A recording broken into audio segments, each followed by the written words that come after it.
موت سے پہلے فرشتے آ جاتے ہیں. چاہے تم اچھے آدمی ہو, بیٹھے ہوئے ہو, تم کو بھی اگر موت آنی ہے تو تم پہلے فرشتوں کو دیکھنے لگ جاؤ گے, لیکن بتا نہیں سکتے کسی کو. موت سے تھوڑی دیر پہلے فرشتے قریب آ جاتے ہیں. پہلے جماعت فرشتوں کی آتی ہے, پھر ملک الموت آتے ہیں. ملک الموت ان فرشتوں کے بیچ آتے ہیں. جیسے ہی یہ مرنے والا آدمی ملک الموت کو دیکھ لیتا ہے, پھر اس کے جسم میں کپکپی طاری ہو جاتی ہے. اور ایسی کپکپی طاری ہوتی ہے کہ کبھی پیشاب نکل جاتا ہے, کبھی پخانہ نکل جاتا ہے. اکثر دیکھنا مرنے والوں کی نجاست نکل جاتی ہے. ملک الموت کو وہ بہت قریب سے دیکھتا ہے, اور ان کی دو شکلیں ہیں. ایک بہت بھیانک شکل ہے, اس کو دیکھنا ہی عذاب ہے, اور ایک بہت خوبصورت شکل ہے, ان کو دیکھنا ہی رحمت ہے. وہ نیک بندوں کی روح نکالنے کے لیے جب جاتے ہیں تو خوبصورت شکل میں جاتے ہیں, اور جب گنہگاروں کی روح نکالنے جاتے ہیں تو بھیانک شکل میں جاتے ہیں.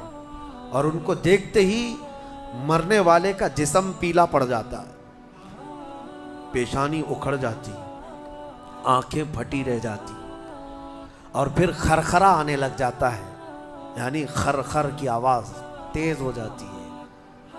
وہ بولنا چاہتا ہے اپنے پاس والوں کو, لیکن بول نہیں سکتا, بند ہو جاتا ہے. یہ وہ وقت ہے جب اس کے توبہ کا دروازہ بھی بند ہو جاتا ہے.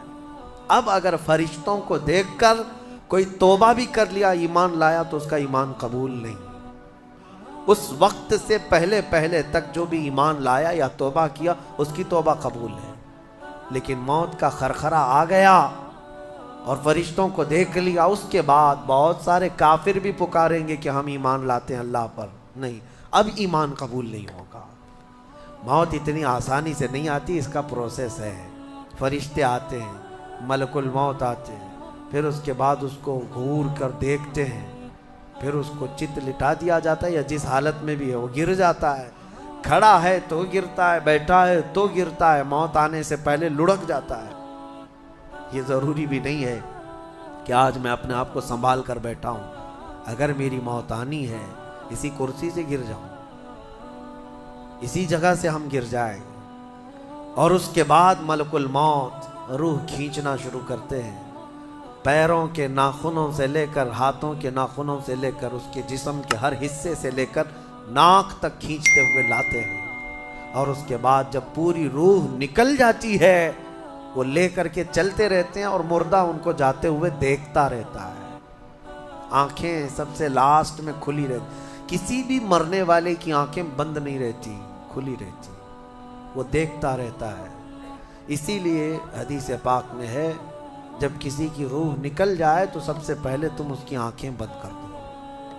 ہمیں بند کرنا ہوتا ہے, اور اس کے بعد منہ بھی کھلا رہ جاتا ہے, منہ اوپن رہ جاتا ہے. فرمایا گیا منہ کو دبا کر بند کر دو. یہ سب نشانیاں ہیں میرے عزیزوں موت کی سختیوں کی.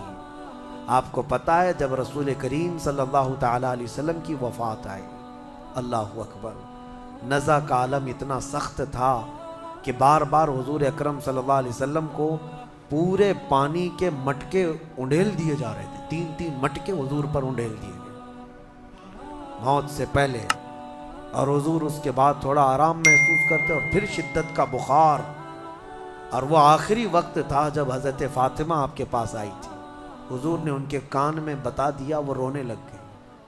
کیا کہا تھا؟ حضرت فاطمہ کہتی ہیں حضور نے فرمایا, اے فاطمہ اب میں جا رہا ہوں, میرا آخری وقت ہے. پھر ایک دوسرے کان میں ان سے کہا, میرے خاندان میں سے سب سے پہلے تم مجھ سے ملنے والی. آج یوم فاطمہ بھی ہے, سیدہ کائنات کا آج یوم وصال ہے, 4 رمضان المبارک. تو رسول کریم صلی اللہ تعالیٰ علیہ وسلم حضرت عائشہ صدیقہ کے سینے سے سر لگا کر لیٹے ہوئے تھے. حضرت عائشہ فرماتی ہیں, سنو مجھے پتہ ہی نہیں تھا. حضور حضرت عائشہ سے زیادہ محبت کرتے تھے, اسی لیے آخر وقت میں حضرت عائشہ کے ہی حجرے میں رہنے لگے, باقی دوسری بیویوں کیا نہیں جاتے. حضرت عائشہ کہتی, میں حضور اکرم صلی اللہ تعالیٰ علیہ وسلم کو کبھی مسواک دے رہی, کبھی پانی کے چھڑکاؤ کر رہی. تھوڑی دیر کے بعد حضور اکرم صلی اللہ تعالیٰ علیہ وسلم لیٹے لیٹے اسی طرح رہ گئے۔ حضرت عائشہ کہتی ہے میرے سینے پر حضور کا سر تھا، وہ اتنا بھاری ہو گیا مجھے لگتا تھا کہ میری پسلیاں ٹوٹ جائیں گی۔ یہ حضرت عائشہ کہتی ہے مجھے ایسا لگتا تھا کہ میری پسلیاں ٹوٹ جائیں گی۔ ہوا کیا تھا؟ حضرت عائشہ فرماتی ہیں دروازے پر جبرائیل امین آئے، روح نکلنے سے پہلے کی بات ہے۔ حضرت عائشہ فرماتی ہیں حضور کے پاس جبرائیل آخری بار آئے، وہ غمگین حالت میں آئے یا جس حالت میں ہو۔ حضرت رسول کریم صلی اللہ علیہ وسلم سے عرض کرنے لگے یا رسول اللہ، دروازے پر موت کا فرشتہ کھڑا ہے، آپ کی اجازت چاہتا ہے، اگر آپ اجازت دے دیں تو وہ آئے گا اور آپ کی روح پاک کو اللہ کے حضور لے جائے گا۔ اور یا رسول اللہ، آج سے پہلے اس فرشتے نے کسی سے اجازت نہیں لی اور قیامت تک کسی کی روح نکالنے کے لیے وہ اجازت لے گا بھی نہیں، یہ صرف رسول پاک کی خصوصیت تھی۔ حضور نے فرمایا آنے دو۔ ملک الموت آئے اور جب حضور کی اجازت سے روح نکالی تو حضرت عائشہ کہتی ہیں اتنا بھاری ہو گیا تھا سر کہ مجھے لگتا تھا کہ میری پسلیاں ٹوٹ جائیں گی سینے کی۔ اور اس کے بعد حضرت عائشہ فرماتی ہیں میں نے حضور کے سر مبارک کو نیچے کی طرف کیا، مجھے پتہ بھی نہیں تھا کہ حضور کا انتقال ہوا۔ میں حضور اکرم صلی اللہ علیہ وسلم سے باتیں کرنے میں مصروف تھی، اسی میں حضرت ابو بکر صدیق حجرے میں آئے، پوچھا عائشہ کیا حال ہے حضور کا؟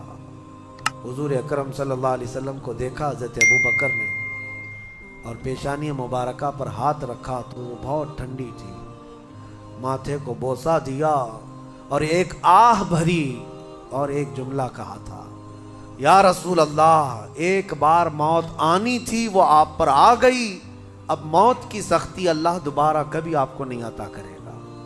موت کی سختی کیونکہ حضور کو انہوں نے دیکھا تھا، کئی دنوں سے تکلیف تھی، 13 دن تک حضور پاک صلی اللہ علیہ وسلم کو تکلیف تھی، 13 دن تک۔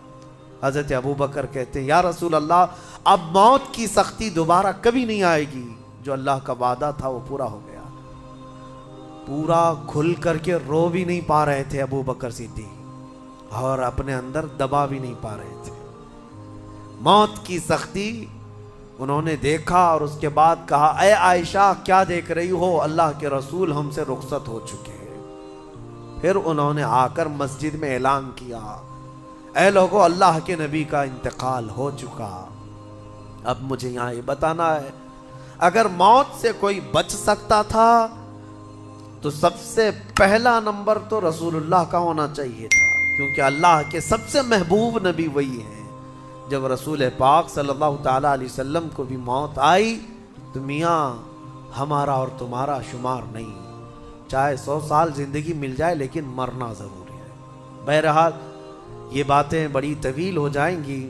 موت کا تذکرہ اس لیے بھی میں زیادہ کرتا ہوں کہ حدیث پاک میں ہے مومنوں کو یہ تذکرہ کرو تاکہ ان کو گناہوں سے نفرت پیدا ہو جائے اور آخرت کے سفر کی تیاری وہ شروع کریں۔ اللہ کریم ہم سب کو دنیاوی خرافات سے محفوظ فرمائے، دنیا کی لذتوں سے اور یہ فانی خرافات میں مبتلا ہو کر آخرت بھولنے سے اللہ ہماری حفاظت فرمائے۔